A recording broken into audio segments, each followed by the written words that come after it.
Hello guys, hope you all are doing great. तो मैं निसर्ग रावल स्वागत करता है आपका अपने चैनल पे एससी एजुकेटर्स पे। तो जैसे कि आप लोगों को मैंने बोला था कि रोज एक चैप्टर का वन शॉट अपलोड किया जाएगा। फर्स्ट चैप्टर का ऑलरेडी हो चुका है, सेकंड चैप्टर का भी हो चुका है और आज हम लोग करने वाले हैं आईईडी का chapter number 3, that is LPG and appraisal. LPG का फुल फॉर्म है लिबरलाइजेशन, प्राइवेटाइजेशन एंड ग्लोबलाइजेशन। अब ये जो तीन है ये रिफॉर्म्स है। अब ये रिफॉर्म्स आए क्यों थे, सबसे पहले तो हमें ये जानना बहुत ही ज़्यादा इंपॉर्टेंट हो जाता है। तो सबसे पहला टॉपिक इस चैप्टर का हमारा ये है कि ये रिफॉर्म्स क्यों आए थे। सो रीजंस फॉर इकोनॉमिक रिफॉर्म्स। अब ये रीजंस को याद करने की एक बहुत ही ईजी से सिंपल सी की बनाई हुई है मैंने, that is PDI-FDI। PDI-FDI। P से आपका हो जाता है poor public sector performance, D से हो जाएगा आपका ह्यूज बर्डन ऑफ डेट्स, आई से हो जाता है इन्फ्लेशनरी प्रेशर।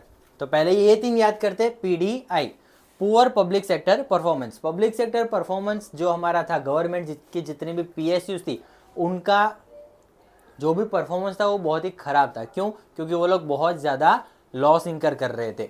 तो सबसे पहला रीज़न है पुअर पब्लिक सेक्टर परफॉर्मेंस। दूसरा हो जाता है आपका ह्यूज बर्डन ऑफ डेट्स, कि भैया यहाँ पे लॉस हो रहा है, हमारे इकोनॉमी में पैसा नहीं है, तो पैसा आएगा कहाँ से।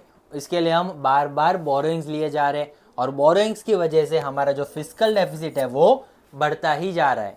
ये हमने मैक्रो में पढ़ा हुआ है कि फिस्कल डेफिसिट क्या होता है, it is equal to borrowings. तो हमारा जो फिस्कल डेफिसिट था वो हमेशा बढ़ता ही जा रहा था because of increasing government expenditure. तो सेकेंड पॉइंट हो जाता है हमारा huge burden of dates.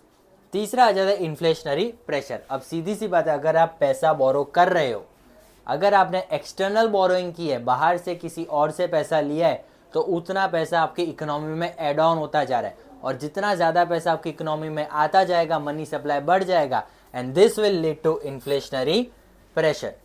So consistent rise in price due to increased money supply and shortage of essential goods. तो पहले तीन पॉइंट हो जाते हैं हमारे poor public sector performance, huge burden of debts and inflationary pressure. उसके बाद हम आ जाएंगे FDI पे। तो F से हमारा सबसे पहला पॉइंट है fall in foreign exchange reserve. Fall in foreign exchange reserve क्यों? 1991 में फॉरेन एक्सचेंज रिजर्व जो था वो बहुत ही कम हो गया था। क्यों कम हो गया था? क्योंकि हमारे पास सिर्फ इतना पैसा बचा था कि हम लोग 2 वीक का ही इंपोर्ट कर सकते हैं। क्या इंपोर्ट कर सकेंगे? खाना पीना। जैसे कि हमने सेकेंड चैप्टर में पढ़ा था कि हम हमारे फर्स्ट और सेकेंड चैप्टर में पढ़ा था कि फूड ग्रेन्स के लिए हम लोग बाहर के कंट्रीज़ के ऊपर ज़्यादा डिपेंडेंट थे। अब अगर हम वहाँ से इंपोर्ट कर रहे तो उनको पैसा भी देना पड़ेगा, तो वो जाता था फॉरेन एक्सचेंज रिजर्व में से। तो और इस बार हमारे पास इतना ही फॉरेन एक्सचेंज रिजर्व बचा था कि हम लोग सिर्फ 2 हफ्ते का पैसा, 2 हफ्ते का खाना पीना ही इंपोर्ट कर सकते हैं। So this led to fall in foreign exchange reserve. D से आपका deficit in balance of payment. अब बैलेंस ऑफ पेमेंट में डेफिसिट कैसे आया? थोड़ा बहुत मैक्रो से रिलेटेड है, मैं समझता हूँ। Import surged while exports stagnated. Imports हमारे बढ़ते जा रहे हैं, एक्सपोर्ट कुछ हो नहीं रहा है, मतलब कि एक्सपेंडिचर साइड बहुत ज़्यादा है और उसके सामने इनकम बहुत ही कम थी और उसकी वजह से बैलेंस ऑफ पेमेंट में डेफिसिट आ गया। लास्ट है इनएफिशिएंट मैनेजमेंट। इनएफिशिएंट मैनेजमेंट क्यों? इसके 3 पॉइंट है। सबसे पहला, अनएबल टू जनरेट रेवेन्यू। हमारी जितनी भी गवर्नमेंट कंपनीज थी उसमें से 1-2 को छोड़ के बाकी सारी कंपनीज मेजरली वो रेवेन्यू जनरेट नहीं कर पा रहे थे एंड बिकॉज ऑफ विच हमारा ये सारे रीजंस हो रहे थे कि deficit of balance of payment हो गया, fall in foreign exchange reserve हो गया।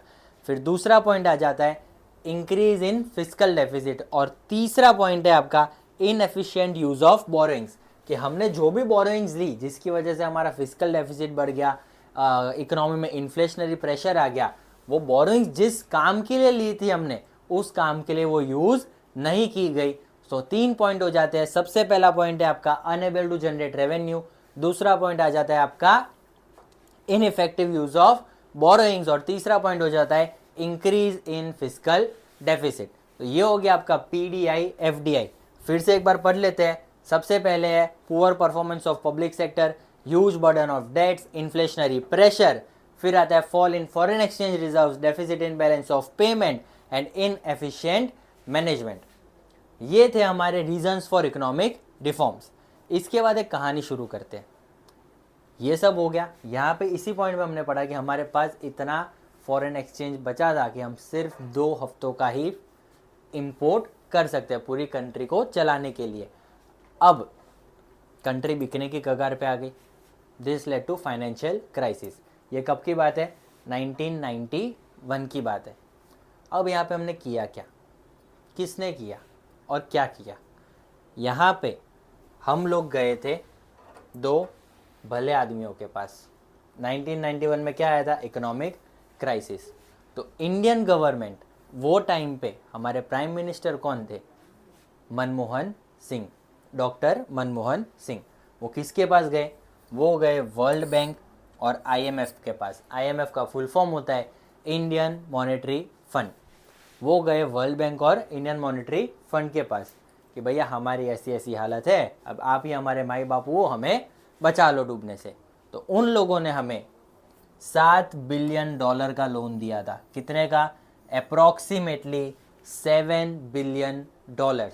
लेकिन उनकी एक ही शर्त थी कि आप लोगों को आपकी इकोनॉमी में कुछ रिफॉर्म्स लाने पड़ेंगे, and that reforms were liberalisation, privatisation and globalisation, जो ये चैप्टर का नाम है।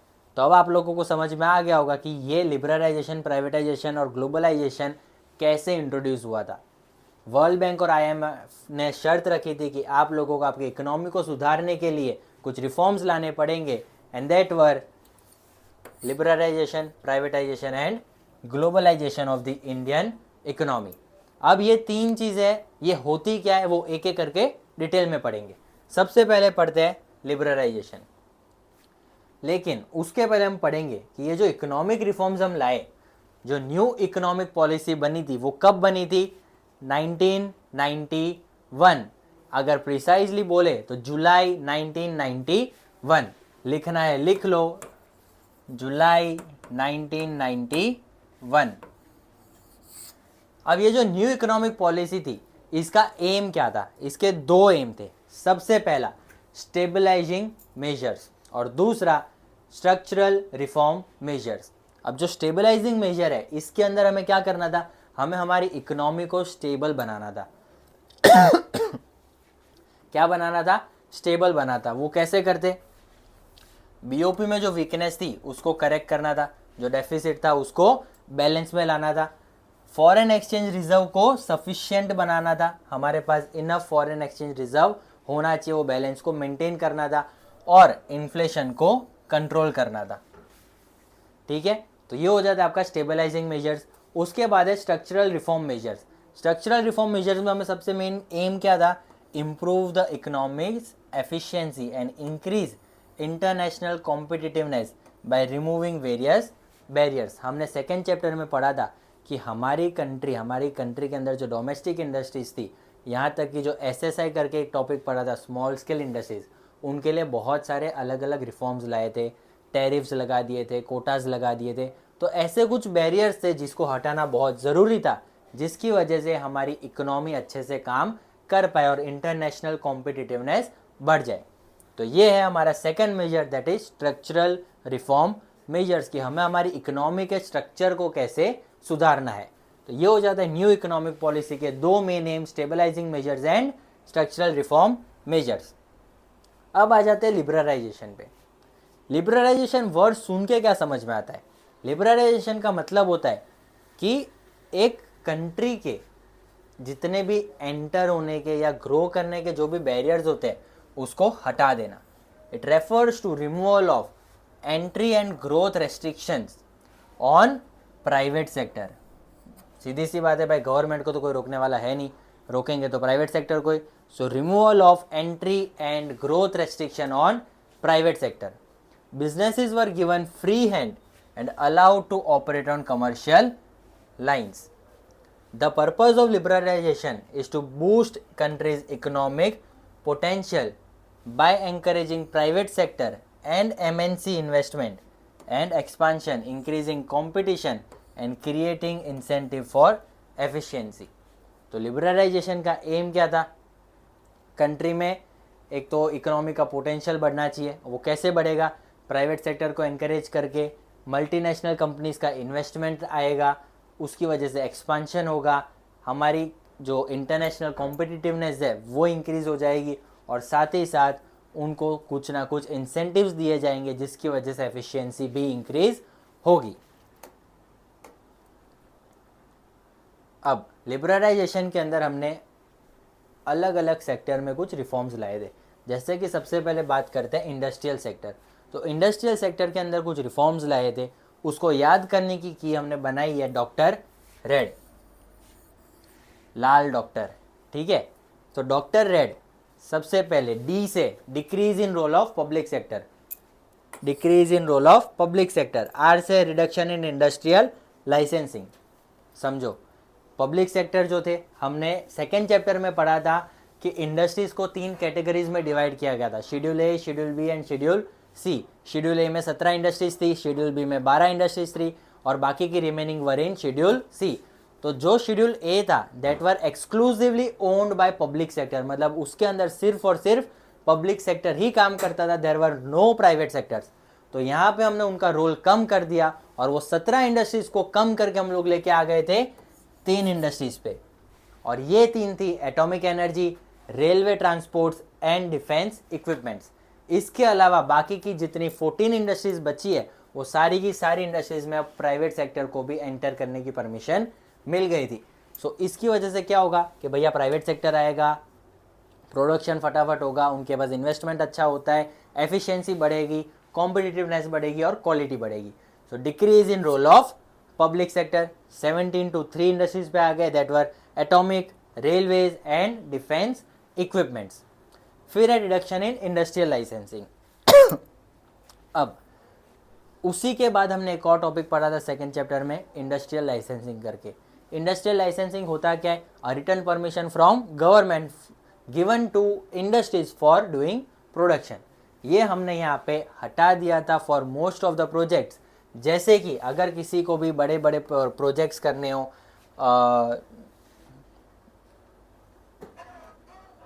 ठीक है, रिडक्शन इन इंडस्ट्रियल लाइसेंस, अगर किसी को भी बड़े बड़े प्रोजेक्ट्स कैरी ऑन करने हो, एक्सपांशन करना हो, प्रोडक्शन का अपना डाइवर्सिफाई करना हो प्रोडक्ट लाइन, तो उसके लिए अब आपको इंडस्ट्रियल लाइसेंस लेने की ज़रूरत नहीं थी। लेकिन कुछ ऐसे प्रोडक्शन या फिर कुछ ऐसे प्रोडक्ट्स रखे गए थे, अगर आप उस लाइन में हो तो आपको अभी भी इंडस्ट्रियल लाइसेंस लेने की ज़रूरत है। और वो कुछ ऐसे प्रोडक्ट्स क्या थे? That were liquor, cigarettes, defence equipments and pharmaceuticals.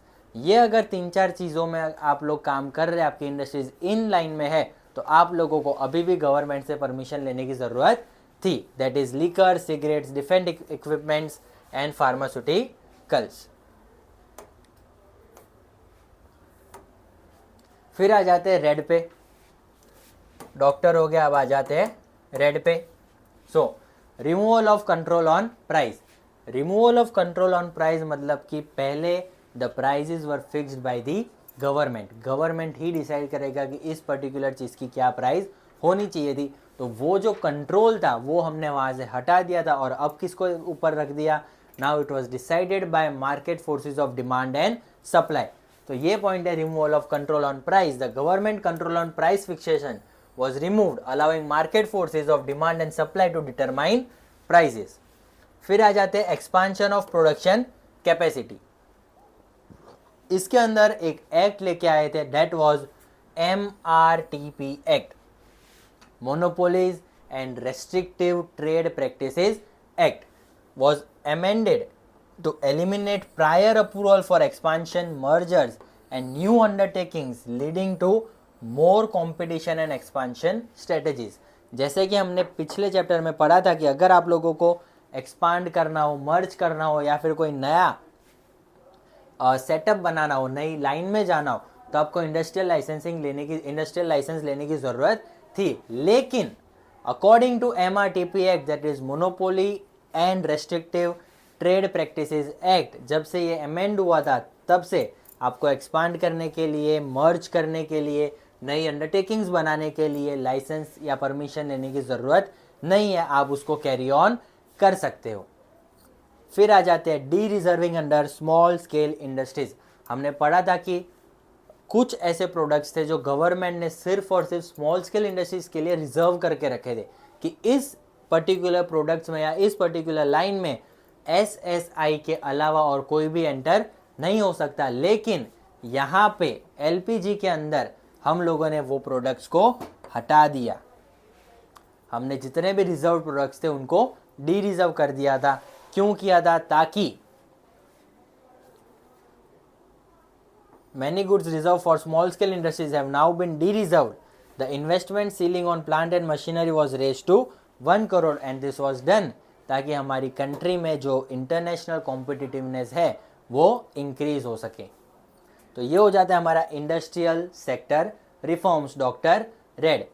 D से था आपका decrease in role of public sector, R से रिडक्शन इन इंडस्ट्रियल लाइसेंसिंग, फिर आर से removal of control on price, E से एक्सपेंशन ऑफ प्रोडक्शन कैपेसिटी जिसके अंदर MRTP act आया था, that is monopolies and restrictive trade practices act. और उसके बाद है D reserving under small scale industries. फिर आ जाते हैं हम लोग फाइनेंशियल सेक्टर रिफॉर्म पे। भैया अगर इतनी सारी चीज़ें करनी है तो ये सारी चीज़ें करने के लिए सबसे मेन चीज़ जो आपको चाहिए होती है दैट इज पैसा, जो आज की दुनिया जिसके पीछे पागल है। अगर पैसा नहीं होगा तो कुछ नहीं हो पाएगा। तो इसके अंदर भी रिफॉर्म लाना बहुत ही ज़रूरी था। तो फाइनेंशियल सेक्टर रिफॉर्म के अंदर हम लोग कुछ लेके आ गए थे, that is change in role of RBI. RBI का रोल ही बदल दिया हमने। पहले आरबीआई का रोल था रेगुलेट करना। क्या रेगुलेट करना? मनी सप्लाई रेगुलेट करना। लेकिन अब हमने उसको कर दिया facilitator for increasing financial sector autonomy. So RBI's role shifted from regulator to facilitator, increasing financial sector autonomy. Second point है हमारा increase in limit of foreign exchange. पहले हमारी कंट्री में जो फॉरेन एक्सचेंज की लिमिट थी उसको हमने इंक्रीज कर दिया and now foreign investment limits in bank increase to 50%, attracting more investment. FIIs were allowed to invest under RBI guidelines. लेकिन ये पहले का अमाउंट है, दिस वॉज इंक्रीज टू 74%। पहले 50% तक अलाउड था, नाउ इट उसको इंक्रीज करके हमने कर दिया था 74%। अब आ जाते हैं तीसरे पॉइंट पे, that is origin of private banks. पहले ऐसा था कि भैया सिर्फ और सिर्फ पब्लिक बैंक रहेगी, गवर्नमेंट बैंक रहेगी। अब private banks were also allowed to run on commercial lines.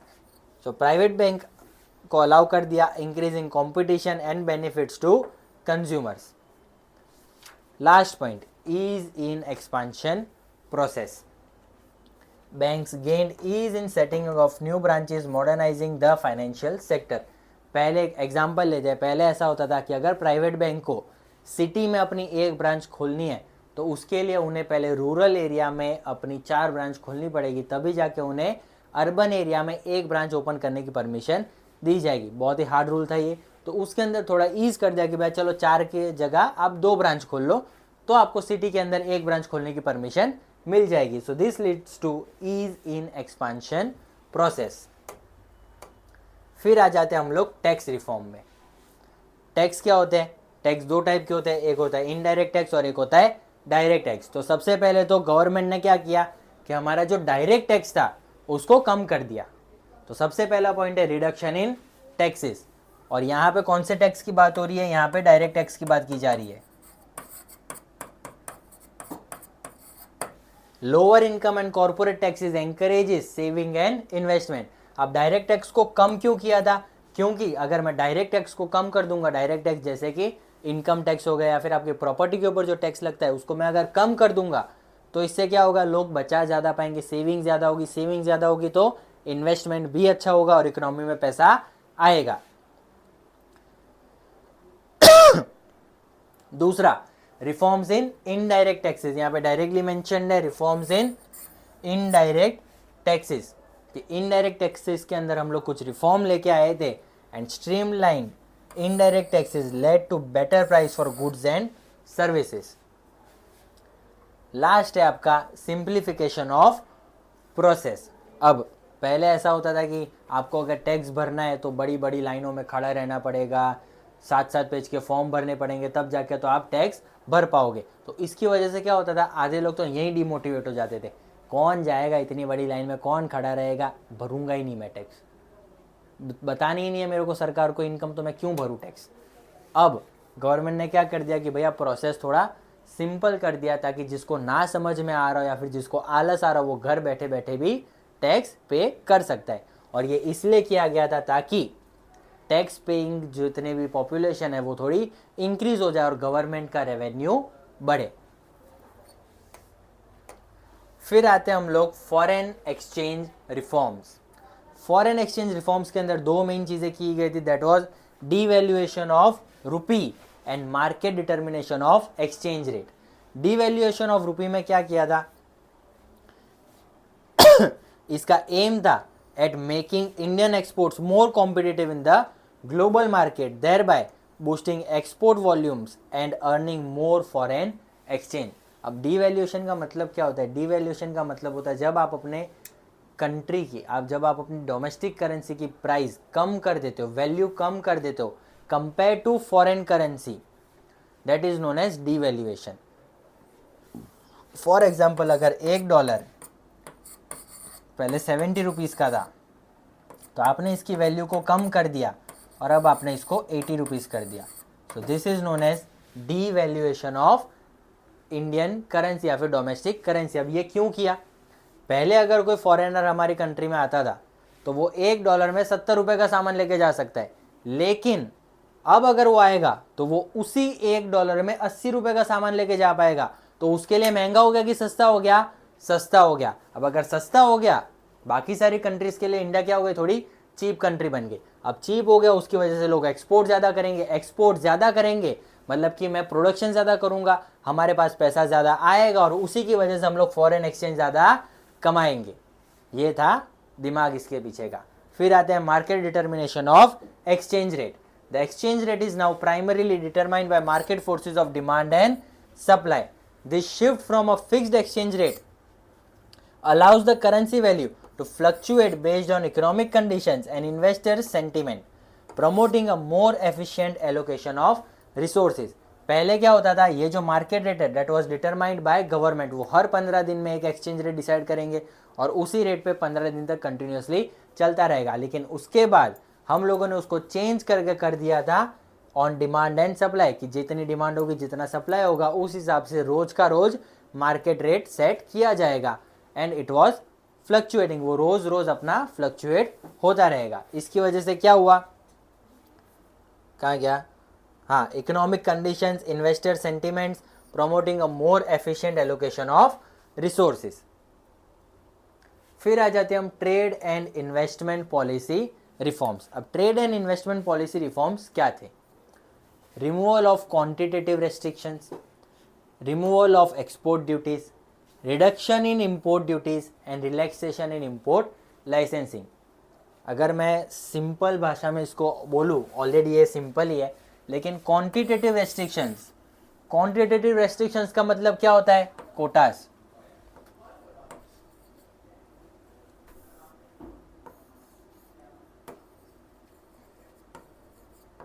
जो हमने सेकेंड चैप्टर में पढ़ा था। उसके बाद removal of import, reduction in import duties and export duties. Export duties and import duties क्या होता है, ये दोनों किसकी बात कर रहे हैं, this two are talking about taxes, मतलब कि tariff.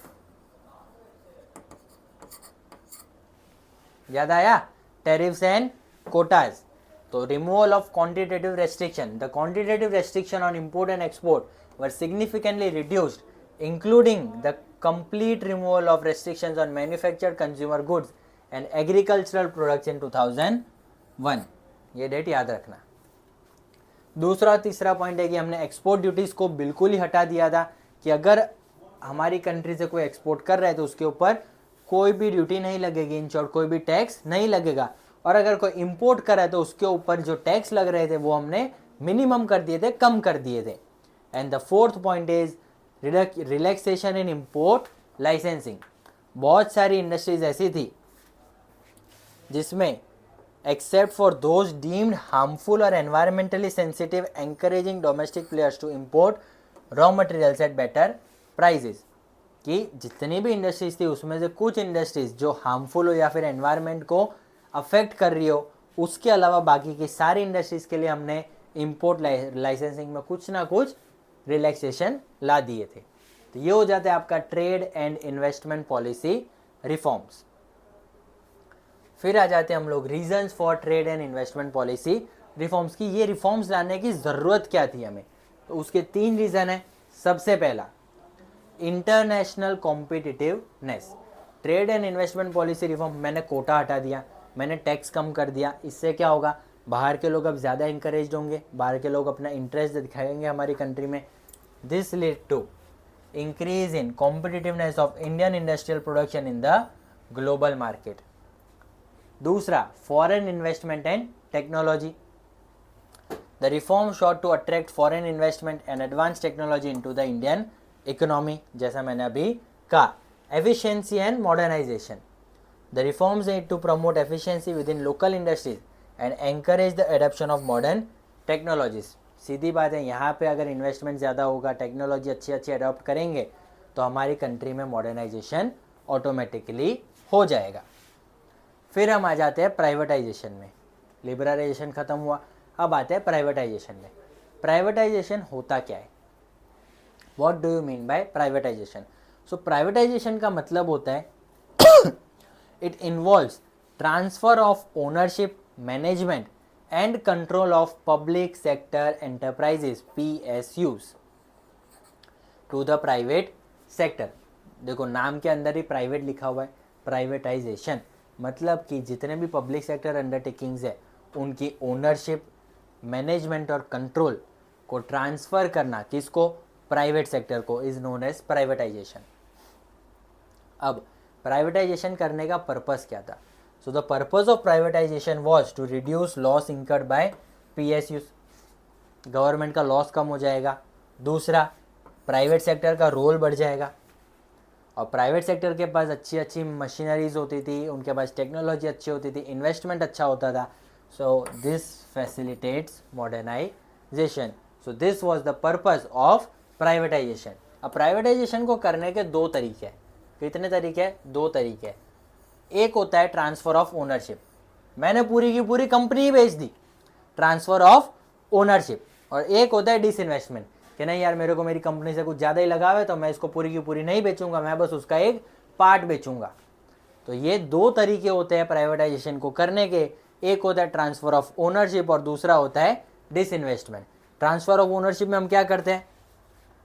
Public sector companies from government to the private sector, पूरी की पूरी कंपनी मैंने बेच डाली. Disinvestment, it is done by selling off a part of a company या equity of PSU to the public. समझ गए? तो ये हो गया आपका प्राइवेटाइजेशन को करने के 2 तरीके, meaning, purpose and ways of privatisation. अब इसके जो एडवांटेजेस है और डिसएडवांटेजेस है वो आपके पोर्शन में नहीं है. तो अब हम डायरेक्टली आ जाएंगे ग्लोबलाइजेशन पे. अब ग्लोबलाइजेशन था क्या? सही सही बोलूँ तो प्राइवेटाइजेशन और लिबरलाइजेशन किया, उसका एक बाय प्रोडक्ट बना था, that is known as globalisation. So globalisation is nothing but a by product of liberalisation and privatisation. ये उसकी डेफिनेशन नहीं है तो एग्जाम में लिख के मत आना, ये बस समझने के लिए बोला है. ग्लोबलाइजेशन की एक्चुअल डेफिनेशन है integration of nation's economy to the world's economy is known as globalisation. Integration of national economy with the global economy is known as globalisation. अब इसके अंदर किया क्या था? जितने भी बैरियर्स थे उसको हमने हटा दिए थे. Barriers in the sense international trade barriers and capital flow. जो भी हमने पढ़ा कि इन्वेस्टमेंट हमने अलाउ कर दिया था, कोटास को हटा दिया, टैरिफ्स में कुछ रिलैक्सेशन ला दिया, कम कर दिया, तो ये सारी चीज़ें हमने हटा दी थी. दूसरा, बॉर्डरलेस वर्ल्ड. मतलब कि ये जितनी भी बॉर्डर्स हमें दिख रही है, इस बॉर्डर का कोई मतलब नहीं था. ग्लोबलाइजेशन का एम था to create a borderless world for trading. पूरी दुनिया में एक ही कंट्री हो, ये एम नहीं था. ट्रेडिंग के लिए there should be no barrier because of border. So borderless world, aiming to create a borderless world by eliminating trade restrictions. फिर हम आ जाते हैं इम्पैक्ट ऑफ ग्लोबलाइजेशन, मतलब कि इसके एडवांटेजेस और डिसएडवांटेजेस के। ग्लोबलाइजेशन हुआ उसकी वजह से क्या क्या फ़ायदे हुए और क्या क्या नुकसान हुए। तो सबसे पहले greater access to global markets. सीधी सी बात है भैया, इंडियन इकोनॉमी को ग्लोबल इकोनॉमी के साथ मैं अगर इंटीग्रेट कर रहा हूँ तो ग्लोबल मार्केट के अंदर हम लोग जाने जाएंगे, हमारे प्रोडक्ट वहाँ पे जाके भी बिकेंगे। दूसरा, एडवांस टेक्नोलॉजी आएगी।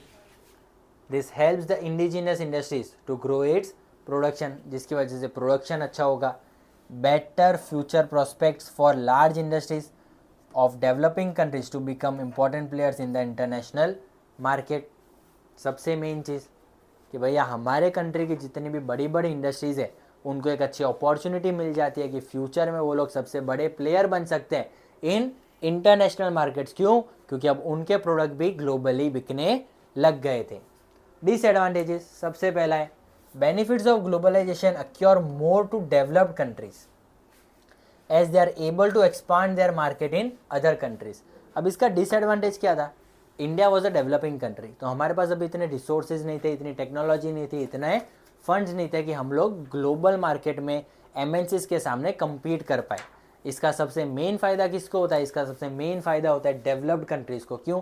क्योंकि उनके पास ऑलरेडी सब कुछ अवेलेबल है, तो वो डेवलपिंग कंट्री पे रूल कर सकते हैं, वहाँ पे उनको थोड़ा दबा सकते हैं, अपने प्रोडक्ट से, अपने प्रोडक्ट क्या बोलते हैं मार्केट में उनको पीछे छोड़ सकते हैं।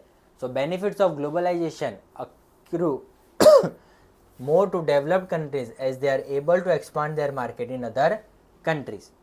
Globalization compromises the welfare and identity of people belonging to poor countries. क्यों भाई? ये गुची है, अरमानी एक्सचेंज हो गया, ज़ारा हो गया, ये जो बड़े बड़े महंगे महंगे ब्रांड्स हैं, वो जो अगर हमारी कंट्री में आते हैं, क्या वो लोग वेलफेयर के बारे में सोचते हैं? नहीं।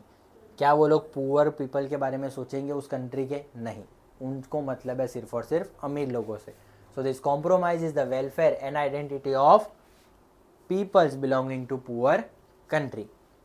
फिर हम आ जाते हैं market driven globalization increases the economic disparities among state, nations and peoples. तो ये हो गए आपके 3 एडवांटेजेस और 3 डिसएडवांटेजेस ऑफ ग्लोबलाइजेशन। अब हम आ जाएंगे आउटसोर्सिंग पे। Now what do you mean bye outsourcing? Outsourcing है क्या?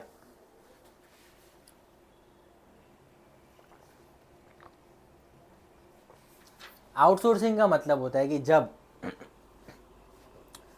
एक एग्जांपल लेते हैं, मेरा मेन काम है पढ़ाना, ठीक है।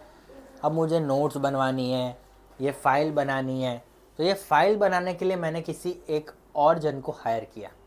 मैंने बोला कि भैया देखो मेरा मेन काम है पढ़ाना, तो मैं उस पर फोकस करूँगा, या आजू बाजू का जो काम है उसका काम आपका है, वो काम मैं आपको सौंप देता हूँ। So this is known as outsourcing. कि जब एक बिजनेस एक्टिविटी मैं किसी थर्ड पार्टी को दे देता हूँ जिसमें वो एक्सपर्ट हो,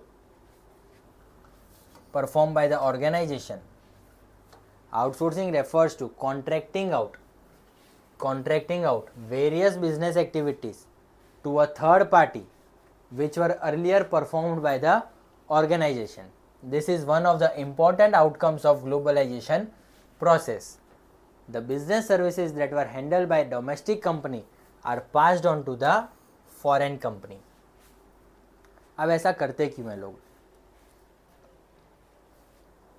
ऐसा करते क्यों हैं लोग? इसका अगर मैं बेस्ट एग्जांपल बोलूँ तो जो कॉल सेंटर्स होते हैं, बीपीओज होते हैं, केपीओज होते हैं, ये आर एग्जांपल्स ऑफ आउटसोर्सिंग, ठीक है। तो आउटसोर्सिंग का मीनिंग समझ में आ गया। अब इंडिया में कौन कौन सी एक्टिविटीज़ आउटसोर्स की जाती है और क्यों की जाती है? So many of the services such as voice based business processes popularly known as BPO और कॉल सेंटर्स, रिकॉर्ड कीपिंग जैसे कि अकाउंटिंग का काम हो गया, accountancy, banking services, music recording, film editing, book transcription, clinical advice or even teaching are being outsourced by companies in developed countries to India. कि जितनी भी डेवलप्ड कंट्रीज होती है वो लोग आउटसोर्स कर रहे हैं इंडिया में, क्यों कर रहे हैं? अब why was India favourite destination of outsourcing, ऐसा एक क्वेश्चन आ सकता है और उसके रीज़न ये रहे. So the reason for outsourcing in India was, सबसे पहला global destination. India has made it a destination for global outsourcing in the post reform period. Cost effective, lower wage rate in India. हमारी country में labour बहुत ही सस्ता है and this makes it cost efficient for other developed countries to outsource their activities in India. तीसरा है आपका skilled workforce, कि हमारे इंडिया में सस्ते में अच्छी चीज़ मिल जाती है, availability of skilled labour in India. चौथा है आईटी सेक्टर ग्रोथ. अगर आप लोगों ने नोटिस किया हो तो हमारी कंट्री में IT sector, informative technology sector बहुत ही तेज़ी से ग्रो हो रहा है. एग्जाम्पल ले लो, इन्फोसिस हो गया. कितनी बड़ी बड़ी कंपनीज़ है आईटी की जो कंट्री में बहुत ही ज़्यादा ग्रो कर रही है.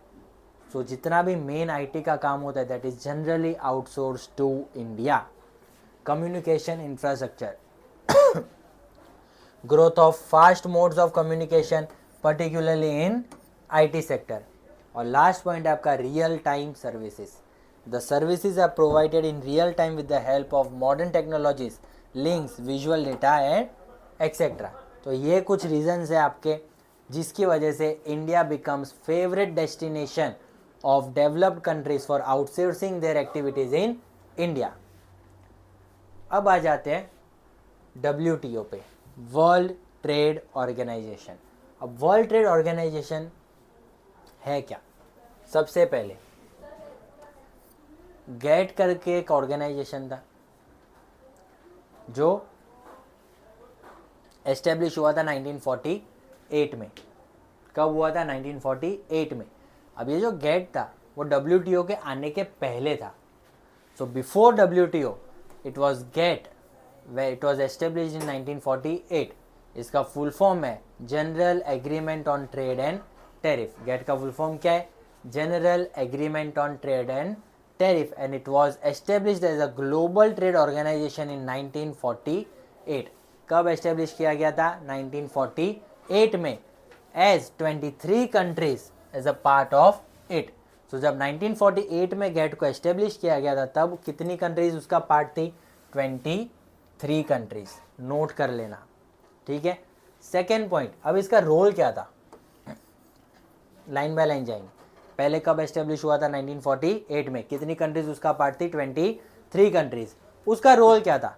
उसका रोल था to set up, administer all multilateral trade agreements by providing equal opportunities to all the country in international market. अब मल्टीलेटरल ट्रेड एग्रीमेंट, सबसे पहले तो मैं आप लोगों को एक चीज़ क्लियर कर देता हूँ कि 3 टाइप के ट्रेड होते हैं. एक होता है यूनिलेटरल ट्रेड, एक होता है बायलेटरल ट्रेड और एक होता है मल्टीलेटरल ट्रेड. यूनिलेटरल ट्रेड मतलब कि वन वे, बायलेटरल ट्रेड मतलब कि 2 कंट्रीज के बीच में, ठीक है, या 2 वेज बोल लो. मल्टीलेटरल ट्रेड मतलब कि 2 से ज़्यादा कंट्रीज के बीच में. मैं बहुत सारी कंट्रीज के बीच में जब एक साथ ट्रेड करता हूँ that is known as multilateral trade agreements. और ये संभालने का काम किसका था? गेट का. 1995 में WTO को फाउंड किया गया था. कब फाउंड किया गया था? 1995 में WTO को फाउंड किया गया था. So WTO was founded in 1995 as the successor organization to the GATT. 1948 में गेट आया, उसके बाद WTO फाउंड किया गया था 1995 में.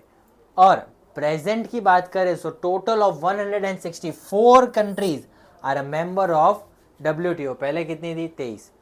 अब कितनी हो गई है? 164. And all the members are required to abide by laws and policies framed under WTO rules. अब जितने भी 164 कंट्रीज है उन लोगों को WTO के अकॉर्डिंग जो भी लॉज और रूल्स बनाए हैं उस हिसाब से ही चलना पड़ेगा. मतलब कंट्री में कैसे चलाना है वो नहीं, ट्रेड के जो रूल्स और लॉज है वो उन्हें अकॉर्डिंग टू WTO ही करना पड़ेगा. तो ये हो जाता है आपका WTO. इसके कुछ फंक्शंस थे. सबसे पहला फंक्शन फैसिलिटेट ट्रेड एग्रीमेंट्स, कि बायलैटरल और मल्टीलैटरल ट्रेड एग्रीमेंट्स को फैसिलिटेट करना. दूसरा रिड्यूस ट्रेड बैरियर्स, टैरिफ्स को हटाना, कम करना, reduce tariff and non-tariff trade barriers to eliminate discriminatory treatment in international trade relations। कि भैया ऐसा नहीं होना चाहिए कि मुझे इसके साथ डील नहीं करना, या फिर यहाँ से कोई इस पर्टिकुलर कंट्री का सामान आ रहा है तो इसके ऊपर मैं ज़्यादा टैक्स लगाऊंगा, ये सारी चीज़ें नहीं चलेगी। Optimize resources to ensure optimum utilization of world resources and to protect the environment. Forum for negotiation, कि भैया मल्टीलैटरल ट्रेड में कुछ भी आपको दिक्कत आती है तो उसके अंदर नेगोशिएशन लाने के लिए आप किसके पास जाओगे? WTO के पास जाओगे। रिजॉल्व डिस्प्यूट, दो कंट्री के बीच में झगड़ा हो गया छोटे बच्चों की तरह, तो बड़े बच्चा क्या बोलते हैं, बड़े लोग बन के कौन सॉल्व करने आएगा? WTO।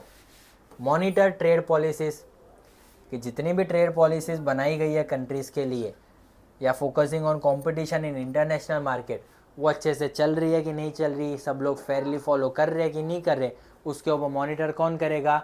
WTO। Cooperate with institutions, जितने भी दूसरे इंटरनेशनल इंस्टीट्यूशंस है उनकी इकोनॉमिक पॉलिसी मेकिंग में हेल्प करेंगे। और लास्ट है असिस्ट डेवलपिंग कंट्रीज, कि जितनी भी डेवलपिंग कंट्रीज है उनको टेक्निकल असिस्टेंस प्रोवाइड करना, ट्रेनिंग देना।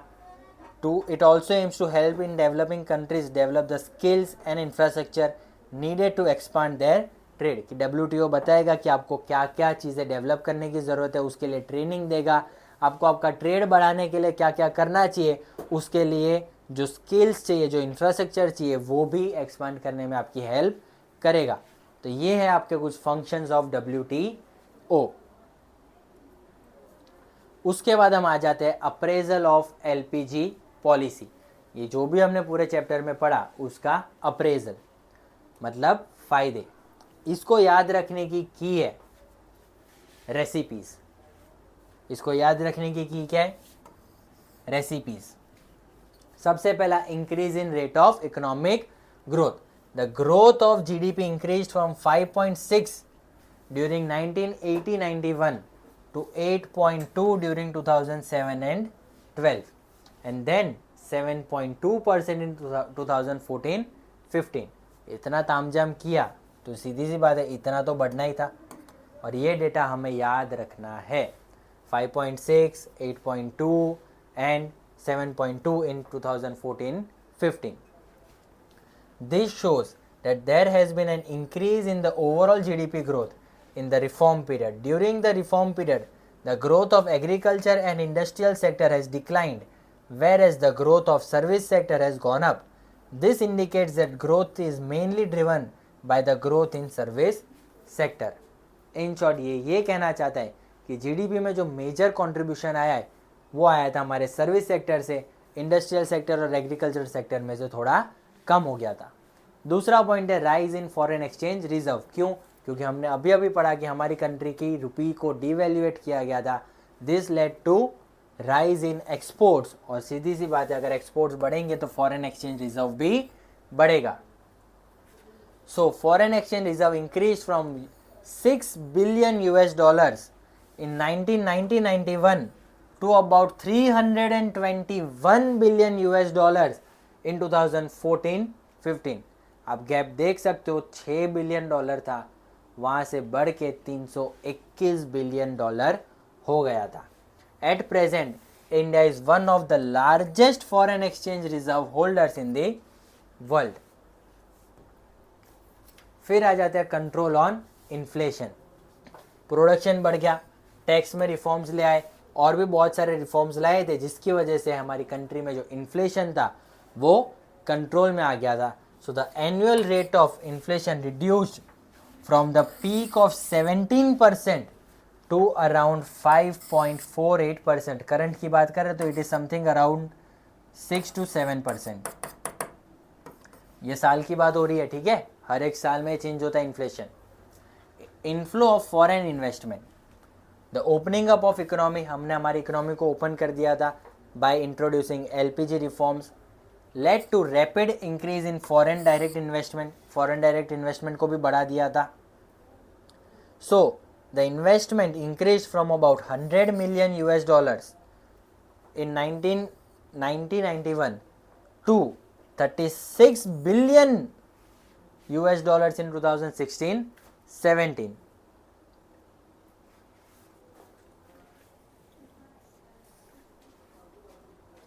$100 मिलियन से बढ़ के 36 बिलियन हो गया था, which the launch of the Make in India Atmanirbhar Bharat initiative in September 2014, foreign direct investment was further liberalized.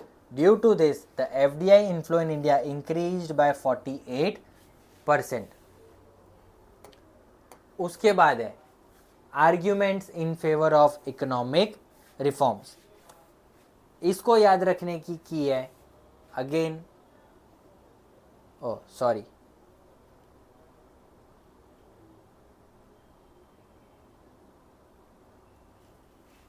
हाँ कंटिन्यू करते हैं. Arguments in favour of economic reforms, increase in role of private sector,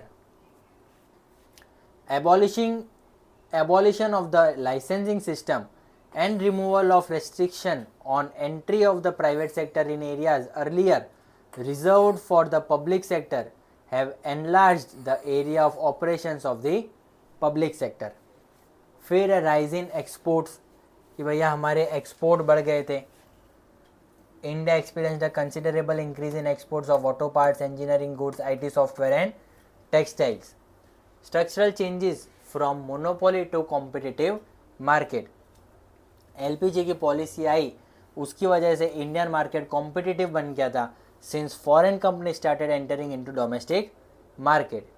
unlike monopoly, this helped consumers provide variety of quality. As competitive prices, consumers' choice and preference gained more importance. अब आ जाते हैं हम लोग criticism of economic reforms. अभी तक हम लोग फेवर में थे, अब हम लोग बात करेंगे क्रिटिसिज्म में. इसको याद रखने की है लंग्स आई स्क्वायर. एल से आपका low level of industrial growth. Industrial growth recorded a slow down due to cheaper imported goods. सीधी सी बात है, फॉरेन कंपटीशन बढ़ गया था, डेवलप्ड कंट्रीज़ के प्रोडक्ट्स आ गए थे, एमएनसीज आ गई थी, हमारे पास उतना इंफ्रास्ट्रक्चर नहीं था कि हम उनको compete कर पाए. Non tariff barriers by developed countries, for example cheaper Chinese goods pose a big threat to Indian manufacturers, जिसकी वजह से हमारी इंडस्ट्रीज़ का जो ग्रोथ था वो कम हो गया था.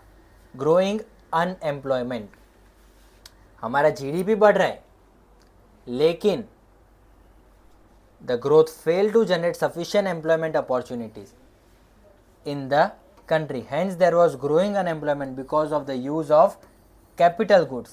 This is known as jobless growth.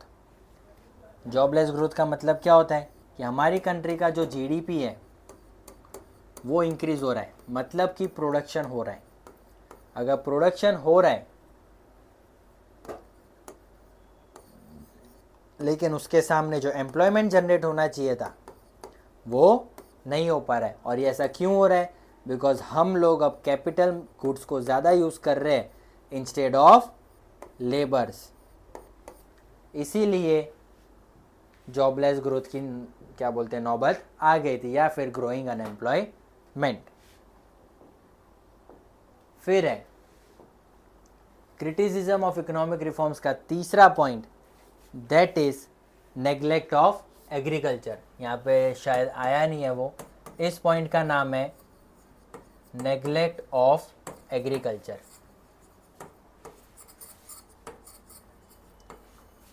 इसके अंदर टोटल आपके पास 4 से 5 पॉइंट है. सबसे पहला, new economic policy has neglected agricultural sector as compare to industrial trade and service sector. अगर आप लोग ध्यान दोगे कि एलपीजी में हमने कहीं पे भी एग्रीकल्चरल सेक्टर के बारे में तो बात ही नहीं की.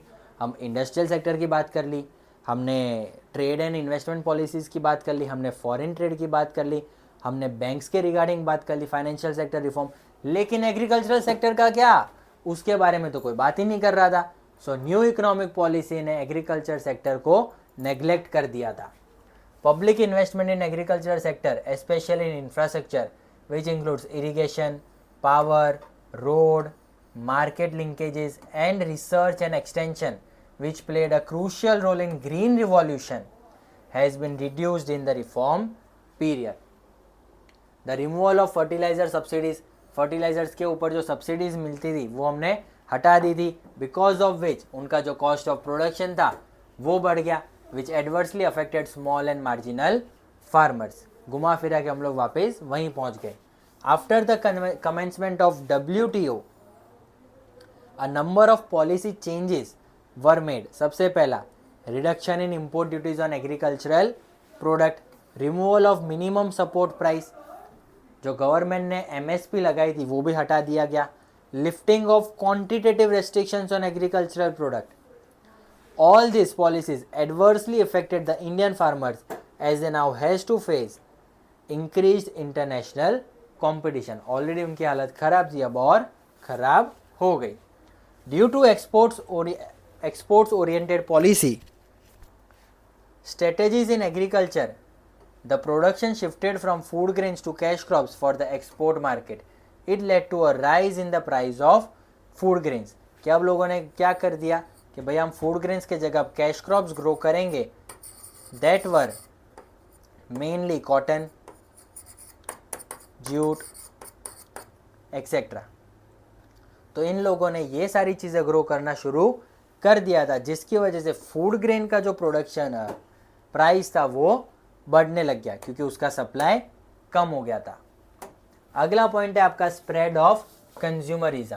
The new policy has been encouraging on a dangerous trend of consumerism by encouraging the production of luxuries and items of superior consumption. अगर आप नोटिस करोगे तो आजकल लोग सस्ता नहीं खरीदना चाहते, लोग अच्छा और महंगा खरीदना चाहते हैं, लोग ब्रांडेड चीज़ें खरीदना चाहते हैं that belongs to production of luxuries and items of superior consumption. किसी को भी 100 रुपये वाली चीज़ें पसंद नहीं आएगी, लेकिन 1000 रुपये वाली अगर उससे भी घटिया होगी फिर भी वो खरीदेंगे. क्यों? Because of this unbalanced growth. The growth has been concentrated only in some selected areas in the service sector such as telecommunication, information technology, IT sector, finance, entertainment, travel and hospitality service, real estate, trade, rather than vital sectors such as agriculture and industry which provide livelihood to millions of people in the country. ये जो हमारी country का growth था, जो sectors का growth था वो इन कुछ सेक्टर्स में अच्छा था, लेकिन जो मेन सेक्टर्स है एग्रीकल्चर और इंडस्ट्री उसके अंदर उतना ग्रोथ देखने को नहीं मिला था. उसके बाद आते हैं क्रिटिसिज्म ऑफ इकोनॉमिक रिफॉर्म्स का point, that is ineffective disinvestment policies. Second last point है और लास्ट पॉइंट है आपका ineffective tax policy. The government has always fixed a target for disinvestment of PSUs. However, the disinvestment policy of the government was not successful because the asset of public sector undertakings were undervalued and sold to the private sector. इसका मतलब है कि जो भी government companies के assets थे वो undervalued थे और उन लोगों ने प्राइवेट सेक्टर को बेच दिए. उन्होंने बेचे इसलिए थे ताकि उनके पास कुछ पैसा है, लेकिन बेचा भी किसको? प्राइवेट सेक्टर को, वो भी लॉस में. They were undervalued and sold to the private sectors. This means that there has been a substantial loss to the government. Moreover, such proceeds from disinvestment were used to compensate for shortage of government revenue rather than using it for the development of PSUs and building social infrastructure in the country. अब यहाँ पे government ने क्या किया कि भले ही चलो कम पैसा है, लेकिन जितना भी पैसा आया वो पैसा PSUs को डेवलप करने के लिए, इंफ्रास्ट्रक्चर डेवलप करने के जगह पे उन्होंने कहाँ लगा दिया? जहाँ पे उनका जहाँ पे वो लॉस इंकर कर रहे थे उसको बैलेंस आउट करने में उन्होंने ये सारा पैसा खर्च कर दिया. फिर हम आते हैं ineffective tax policy. The tax reduction in the reform period was done to generate larger revenue and to curb tax evasion. Tax evasion का मतलब क्या होता है? चोरी करना, टैक्स ना भरना. तो हमारी जो टैक्स पॉलिसी थी वो थोड़ी इनइफेक्टिव थी. अब टैक्स रिड्यूस करने के लिए was done to generate larger revenue and to curb tax evasion, but it did not result in an increase in tax revenue for the government. हमने जो रिडक्शन लाया था टैक्स में वो इसलिए लाया था ताकि टैक्स इवेजन कम हो जाए, लेकिन उससे कुछ इतना फर्क नहीं पड़ा और गवर्नमेंट का रेवेन्यू भी कुछ बड़ा नहीं था. Tariff reduction decrease the scope of raising tax revenues through custom duties.